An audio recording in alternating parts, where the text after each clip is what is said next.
mereka masih menganggap di tahapan seperti itu. Kalau aku sudah senang berbagi, berarti kamu juga harus mau berbagi sama aku. Sesimpel itu pikiran mereka. Padahal kan tidak. Orang dewasa menganggap nggak seperti itu. Kalau sudah berbagi ya sudah.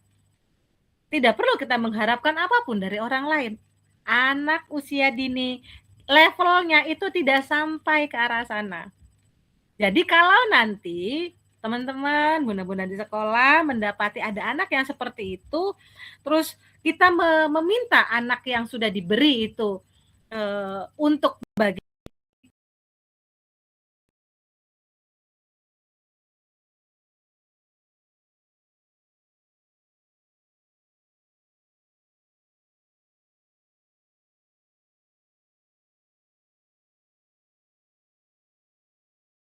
gadis kita. Ketika memberi sesuatu, ketika dikasih sesuatu, berarti saya harus memberikan sesuatu. Nauzubillah min dzalik. Justru disitulah letak pertahanan diri yang harus kita kuatkan. Tidak apa-apa kalau temanmu tidak berbagi. Tapi kan aku sudah berbagi. Ya tidak apa-apa, kamu sudah berbagi. Tapi belum dan bukan harus temanmu juga harus berbagi. Sehingga ada upaya untuk bisa mempertahankan diri. Jangan akhirnya kita paksa, nah, kamu kan tadi sudah dikasih makanan sama temanmu, ayo sekarang bagi. Jangan ya, bunda-bunda jangan. Kalau anak itu nggak mau berbagi, nggak apa-apa. Ada saatnya dia tuh membela diri, bukan berarti dia pelit. Mereka masih belum ngerti arah sana. Justru disitulah dia ingin mempertahankan rasa kepemilikan. Bukan berarti hanya kok ada anak yang pelit banget, ada anak yang nggak mau berbagi banget gitu. Nah, mungkin nanti di dalam proses pembelajaran melalui role play, melalui storytelling, melalui dongeng bisa dilakukan konsep berbagi. Dan orang yang sudah berbagi ya jangan ngarepin berbagi. Pesan saya nih tolong ya, kalau melakukan dongeng atau menyampaikan sebuah dongeng kepada anak, misal tentang berbagi. Biasanya umumnya saya pun pernah melakukan tersebut, tapi akhirnya saya tersadar bahwa itu ternyata tidak efektif. Ketika saya belajar dari ahli dongeng, saya belajar dari Kak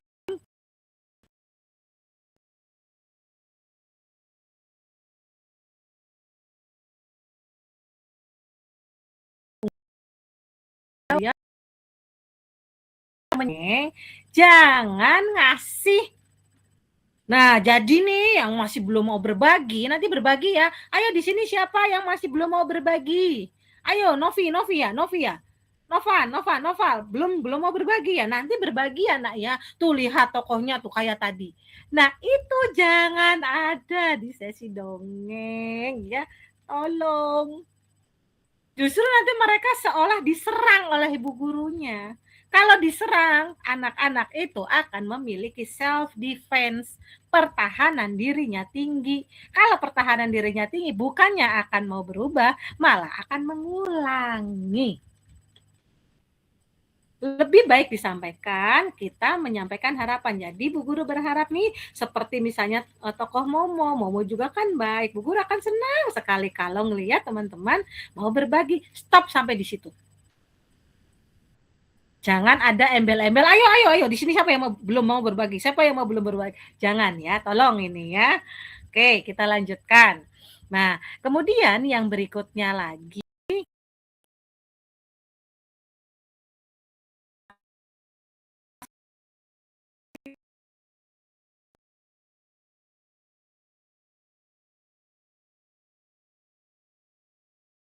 ada boleh atau tidak boleh.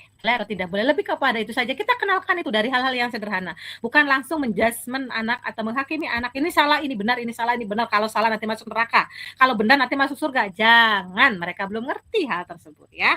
Jadi lebih kepada konsep boleh tidak boleh dulu yang pertama kali, baru nanti mulai ke baik atau tidak baik, baru beranjak ke benar salah. Jadi benar salah tuh nanti.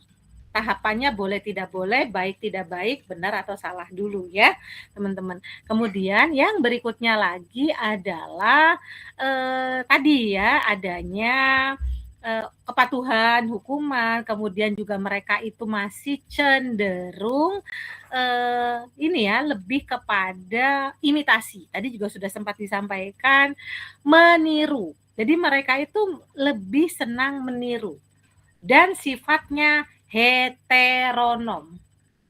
Ketika memahami sebuah konsep tentang moral, mereka itu lebih kepada mengikuti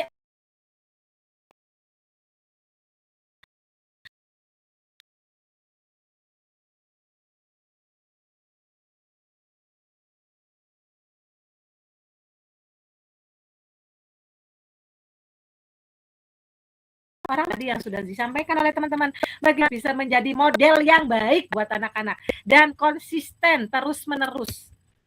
Karena disitulah mereka akan melihat dan yang akan memiliki otoritas lebih bahkan dibandingkan dengan orang tuanya adalah ibu guru. Sehingga tidak aneh kalau ada anak-anak yang menyampaikan, mama kata ibu guru aku di sekolah, padahal ibunya ibu guru. Tapi mereka akan lebih patuh sama ibu gurunya yang ada di kelasnya.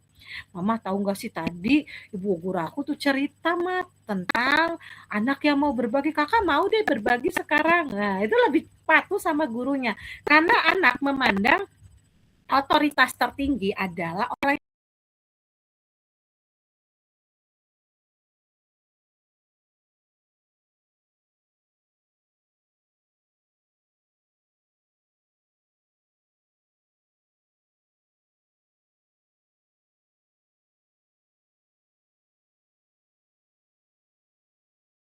misalnya kita, cara ngomongnya kita, galaknya kita ke anak-anak akan ditiru oleh anak-anak.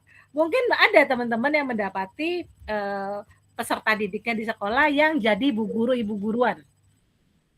Ya kan? Itu plek-plek gayanya kita. Itu persis gayanya kita. Jadi kalau kita marah, kalau kita kesel, ayo cepetan sini. Itu persis mencontohkan ibu gurunya. Jadi tolong refleksi. Ada kaitannya dengan materi sebelumnya di perencanaan pembelajaran. Disitulah letaknya pembelajaran mendalam itu. Refleksi itu penting. Bagaimana mimik kita, bagaimana cara ngomong kita, bagaimana cara memperlakukan kita terhadap anak. Itu benar akan ditiru 100% oleh anak. Udah kayak kok fotokopi ya gitu. Kok lo kita malah kaget sendiri gitu ngelihat anak-anak yang jadi ibu guru gitu seperti halnya kita saat kita mengajar. Ayo teman-teman siapa yang mau jadi anak-anak sini? Ibu guru mau ngajar dulu itu sama dengan kita. Nah itulah ya makanya tadi saya juga setuju dengan apa yang disampaikan oleh teman-teman agar konsisten menyampaikan perilaku yang baik kepada anak-anak didik kita. Karena disitulah anak-anak akan mengimitasi secara penuh apa yang kita lakukan. Termasuk mengimitasi orang tuanya di rumah. Jadi kalau ada anak yang jerit-jerit, suka membentak, suka ngatur, ya nggak usah jauh-jauh nyari penyebabnya lah. Itu pasti orang tuanya di rumah. Ya Bu, betul. Iya, sudah itu mah udah jelas. Kita nggak usah nyari-nyari. Aduh gimana ya penyebabnya? Udah teorinya sudah jelas. Hasil penelitiannya sudah jelas. Kalau ada anak yang seperti itu di sekolah, pengaruhnya, influence terbesarnya itu dari orang tua. Oke, baik. Itu ya teman-teman bisa dipahami ya. Jadi ada egosentris dan egosentrisme, heteronom, dan imitasi.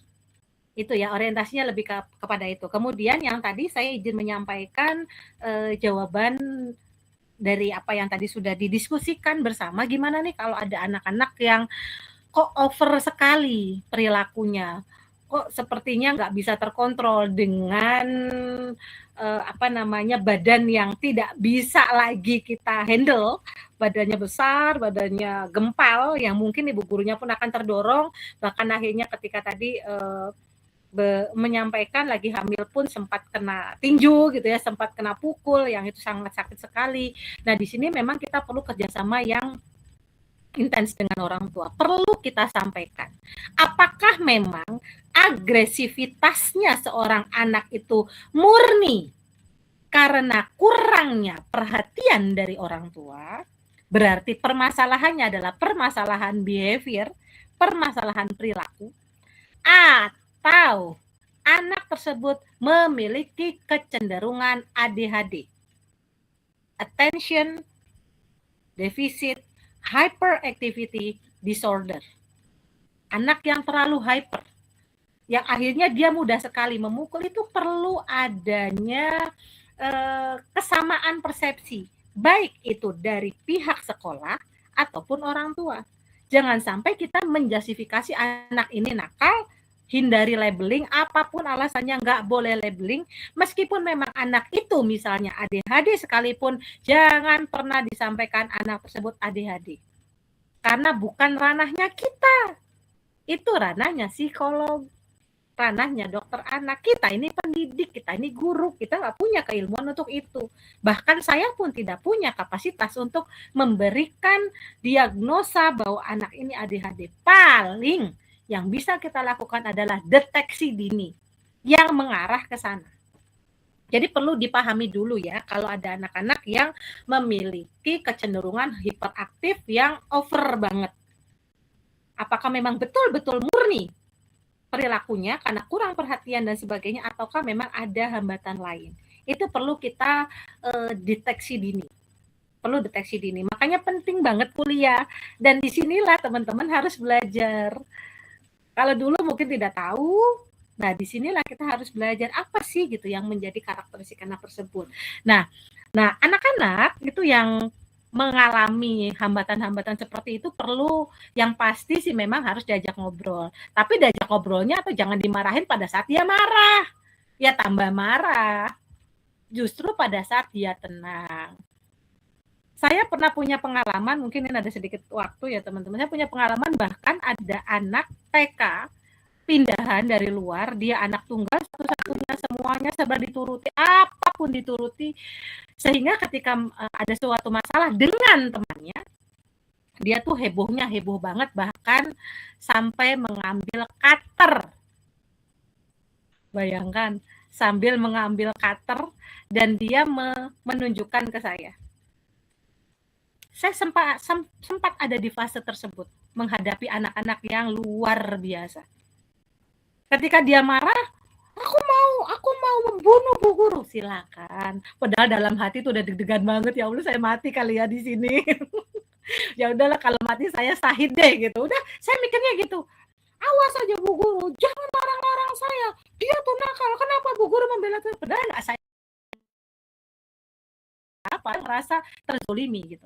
Saya bilang, kakak boleh nangis dulu, nggak apa-apa. Aku nggak mau nangis. Tadinya nangis, pura-pura tegar gitu. Aku nggak mau nangis.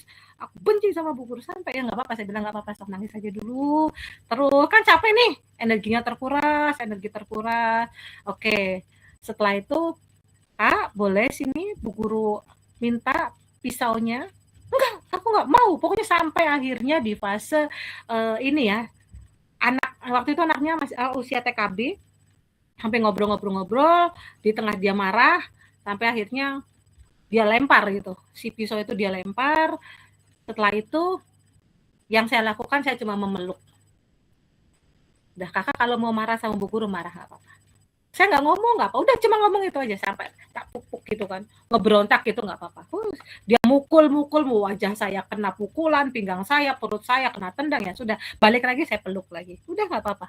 Terus aja seperti itu. Dan mereka hanya butuh kelembutan. Setelah itu besoknya masih nggak kayak gitu, masih kayak gitu lagi, terus itu berulang, ada kali sebulan. Udah saya tuh kayaknya nyawa tuh udah ada di sini ya, udah ada di leher ini, udah kayak mau tapi ya oke, itu adalah sebuah perjuangan. Sampai akhirnya anak tersebut menyampaikan, ibu aku mau bicara sama ibu. Oke, boleh. Saya selalu bilang, ibu tidak akan ngobrol sama kamu sebelum kamu siap. nggak akan ngomong sama kamu. Jadi udah setelah selesai dia nangis, sudah selesai nangisnya, udah ya sudah boleh bermain sama teman-teman. Saya tidak mengajak ngobrol sebelum dia siap. Sampai akhirnya suatu hari dia bilang, "Ibu, aku mau bicara sama ibu. Aku mau ngobrol sama ibu." Dia ngobrol banyak, saya akhirnya gali karena dia merasa tidak puas selama ini dilayani, bapaknya seorang manajer di Pertamina, pembantunya banyak, ART-nya banyak, yang apapun, "Mbak, dan itu selalu marah-marah, dan karena ibunya juga sibuk, bapaknya sibuk, hanya berteman dengan mbak-mbaknya ini, akhirnya dia merasa adalah seorang raja kecil dalam rumahnya, dan dia pun merasa bahwa saya adalah mbaknya yang bisa diperlakukan apapun." Tapi ya itu setelah ngajak ngobrol, akhirnya dia bilang, "Iya Bu, saya mengerti bahwa ini nggak baik dan sebagainya," sampai akhirnya dia mau menjadi anak yang nice, anak yang aduh baik banget gitu, sampai akhirnya dia mau membantu gurunya. Ya memang itu perlu dilatih ya teman-teman, perlu dilatih. Dan satu yang penting ketika menghadapi anak-anak yang tantrum, anak-anak yang lagi heboh, yang harus kita lakukan pertama kali adalah menenangkan diri kita. Kalau anaknya emosi, kitanya emosi, nggak jadi itu. Tabrakan energinya, frekuensinya itu bertolak belakang. Jadi ketika anak emosi lebih baik kita jauhkan dulu, kita tenangkan dulu. Kalau ya kebetulan saya muslim, ya saya lebih banyak istighfar. Kalau masih belum sanggup ya harus dengan cara berwudu untuk menenangkan hati gitu ya. Ketika saya sudah siap menghadapi anak tersebut, baru saya kembali. Kemudian ya udah mendengarkan dia berteriak-teriak, tantrumnya itu pokoknya dengarkan saja dulu, stress release-nya itu dilakukan dulu sampai akhirnya dia tenang, baru kita ngobrol. Tapi kalau memang pada saat setelah nangis pun dia masih belum siap ngobrol, ya nggak apa-apa. Dan lagi-lagi betul yang tadi disampaikan oleh teman-teman, untuk membentuk moral itu tidak bisa simsalabim abrakadabra, nggak bisa. Butuh waktu yang terus-menerus, terus playgroup sudah bagus, TK sudah bagus, TKB sudah bagus, liburan balik lagi ya harus sabar lagi, diulang lagi seperti itu terus-menerus, karena memang disitulah proses kita sebagai seorang pendidik harus mau membersamai mereka, bukan hanya pada saat mereka bahagia saja, tetapi pada saat mereka mengalami gejolak emosi yang sangat luar biasa. Termasuk yang tadi juga disampaikan bahwa anak empati itu adanya kapan? Empati itu sejak mereka kecil tuh sudah ada empatinya. Hanya mungkin cara mereka menyampaikan empati itu berbeda-beda. Kan ada anak bayi yang baru 1 tahun 2 tahun gitu ya, yang mungkin 1 tahun lah gitu, yang ketika dia punya makanan suap ke mamahnya, suap ke tantenya, suap ke ini. Kan mama belum mamam.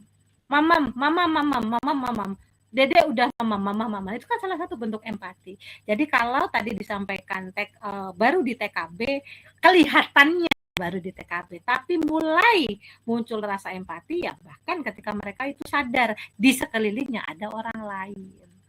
Gitu ya teman-teman. Diskusi yang sangat seru hari ini. Semoga bisa menginspirasi, semoga bisa menjadikan refleksi buat kita agar kita tidak melabel anak, tetap menjadi pendidik PAUD yang sabar membersamai mereka. Setiap anak itu unik, setiap anak itu berbeda, yang butuh kita fasilitasi keberagaman itu sehingga anak-anak memiliki moral yang baik sesuai dengan tahapan perkembangannya. Itu saja teman-teman, terima kasih banyak untuk hari ini, terima kasih banyak untuk diskusinya hari ini. Semoga semuanya diberikan kesehatan, kelancaran, Amin. Amin. Selamat tahun baru Cina bagi teman-teman yang merayakannya hari ini. Mohon maaf, tahun barunya digunakan, libur-libur kita gunakan untuk kuliah, tapi mudah-mudahan tidak mengganggu proses liburnya, oke teman-teman. Ilmunya Mungkin saya akhiri. Nanti di pekan depan kita akan ada penyesuaian jadwal, ya teman-teman. Jadi nanti pekan depan kita bisa lebih cepat. Kita bisa mulai di pukul 12 ya. Kita bisa mulai pukul 12. Atau nanti lihat jadwal yang kemarin, kita bisa mulai lebih cepat sehingga nanti nyiapin buka puasanya juga bisa lebih cepat lagi. Karena kan terima kasih. Terima kasih Bu. Baik, izin dulu. Terima kasih. Mohon maaf lahir batin ya Ibu. Teman-teman terima kasih ya yang sudah semangat tadi diskusi. Terima kasih Bu Cucu. Kami Bu Jujun, Bu Kaisa, teman-teman. Terima kasih Bu Cucu. Semuanya juga semuanya, monggo. Terima kasih Bu. Sami-sami Bunda.